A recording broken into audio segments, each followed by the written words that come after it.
exercise ng heart ko. Parang yun yung ating devotion kayo ng umaga. Diba po? O diba, he's not changing your situation because he's changing you first. Ay, opo, tama. Diba? Tama. Hindi magbabago yung sitwasyon ng buhay mo. Ang una nang binabago yung puso mo.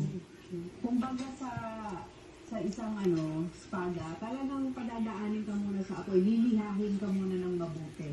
Yung salang-sala ka na, para pagdating mo sa gera, matulis na matulis ka. Parang i-equip ka muna niya. So, yun yung sinasabi ko yung 15 years na yun, akala mo parang paikot-ikot ka lang, walang nangyayari. It's actually a preparation sa kung ano yung ibibigay na opportunity para sa'yo. O yung pala tatanong ko sa'yo, bakit yung sa 15 years na struggling at naghihintay, naghahanap ng tamang break, bakit di ka nag-give up?